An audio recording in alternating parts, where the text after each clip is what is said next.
Hello, everybody, and welcome back to the How to Get More Patients and Clients course. We are talking about our next module, and we're going to hit how to master the sale. So, mastering the sale, and our first topic is about something really, really important. It's price selling versus value selling. And so, obviously, if we talk just about price, we might lose a few people. And so, help us understand, Greg, why we need to sell value instead of price, and the difference between what's those the things. difference? So price selling is basically like, number one, you just overemphasize the price. So like you don't explain the benefits or anything you have to offer. Right, so right. a big mistake is like people will be like, oh, this costs, $25. Do you want to buy it? Right. It's like there's not enough of a case for you to actually buy it. That makes a ton of sense. And that's a huge thing that people try to use that with not explaining what the value is, and also like trying to chop the like people aren't buying it at $25, so maybe it needs to be $12.50. Maybe it needs to be $6. Right. Maybe it needs to be free. Right, and then you're selling out of your own pocket again, right? Yeah. And so price selling is basically not talking about the value and focusing on the value and the benefits versus actually explaining more of what will the customer, client, patient get by purchasing this. Yeah. Because a lot of us, when the iPhones first came out, we don't need that. We could just have a regular phone and that just dials and calls people. We don't need text messages. We don't need all that. No. But there's a value there, right? There's a benefit for us to have it. Therefore, Apple and the rest of these companies have done a great job of selling you the value of like, well, all of your other friends have text messages. If you don't have it, you can't talk to them. You know what I mean? So it's explaining value versus price. And then at the end, they're like, by the way, this costs this many dollars. Right. And that they've justified it, and you're able to justify it in your head on why you should spend it. You've already made that decision. Like, oh, I need that. Yeah. Right. Like that's exactly what I'm looking for. That's exactly what I want. And so the price just becomes kind of an afterthought. Exactly. And that's simply what it costs to get that much value. Yep. Instead of when you talk just about price, then that becomes the focal point in their mind, and they're like, whoa. Then you come back to that whole like, I need to think about it, right? I need to think about it, and so you can avoid that whole conundrum, that whole objection, and process just by making sure that you really focus on the value of the product. Exactly. So value selling is much more effective too if you notice that you're not able to convert someone or sell someone on something. 9 times out of 10. It's going to be you didn't demonstrate the value. Because if they came in through your doors or they called you, whatever, they're obviously interested. Yeah. So now it's for sure our job to show them what the actual value of whatever it is that we're offering can do for them so that they can justify in their own mind, this is worth this. Because when people are buying stuff, they're not buying they're not buying all the features, right? Mm-hmm. They're buying the benefits. Like when people buy a car, an expensive car, they're not buying the metal and the steering wheel and all that. Like that's just something that drives the car. What they're buying is maybe status or feeling better than others or just feeling cool. Yeah. Or buying it for their wife or their girlfriend or vice versa, husband. Right. You know what I mean? So we're buying stuff for feelings, not for the features. So features are logical. Mm-hmm. Feelings are emotional. That's how people buy, off emotion, justify off logic. That's so true. So true. I'm guilty of it, just as anyone else. Everybody does. Yeah, no, that's why we make the purchases we make, is because we want to get something out of it.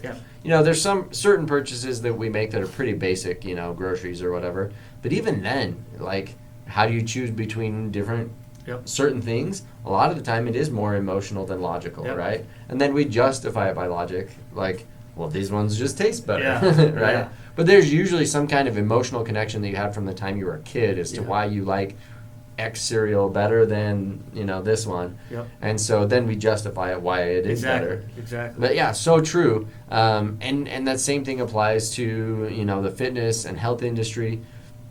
If we can help people make that decision emotionally first, and then help point out the logical aspects of it as well, so they sell themselves. And that's a big downfall. And anytime I find someone who's struggling with selling, and they have like qualified people in front of them, typically when I have them, role play their sales process, they focus way too much time on the logical part. You know, we've got a steering wheel and we've got a radio in here and chairs to sit on, and it's like, well, that's great. Every car has that, right?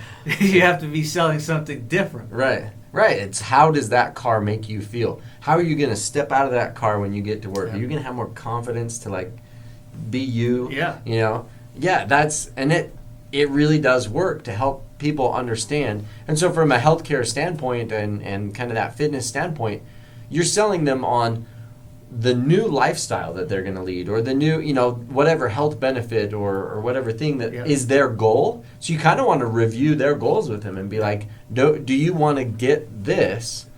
Here's how. This is how we're going to get you there. And that's going to help them a ton. So here's a question. All of us can think, and I'm thinking now of like, oh man, who's somebody that I totally screwed this up on within this last week where I sold the price instead of the value. So when somebody does that, and I've actually got somebody in my head where I was like, that's totally why they bought maybe that middle tier package instead of the upper tier package. It's because I sold them on the price, and they were willing to do that, but I probably could have gotten them on that higher one and delivered more value to them, but I didn't really speak to the value. So how do you go back to somebody that you already had that conversation with where maybe you swung and missed completely?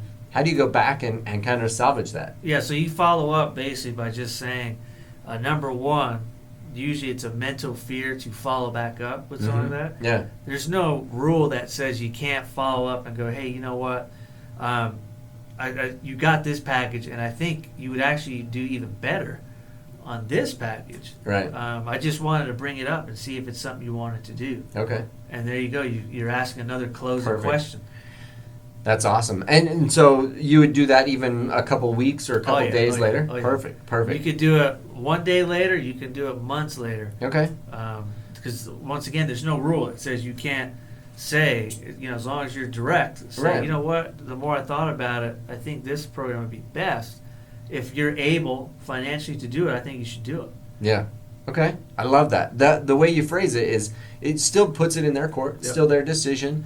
You're saying what you feel like would be best, and you're kind of eliminating some of those objections by saying, hey, if you're able, you know, I love it. And so that's something in the healthcare world that we really can do, is go back and say, hey, I think this would be better for you. Or, hey, really, as I was thinking about your goals, I really feel like this is going to benefit you more. You know, one thing that I do along with that, to be able to review that value with people, is I always make sure I set up that follow-up interval. Even if it's their last visit of a package that they've purchased, I always make sure, like, hey, I'm going to call you in 2 weeks or 2 months or whatever that is for that patient, and say, you know, just so you know, I plan on calling you in a little bit, just to review how things are going with you. So it already puts in their mind, like, hey, I'm going to follow up with you. And that gives you that window where they don't think you're trying to sell them.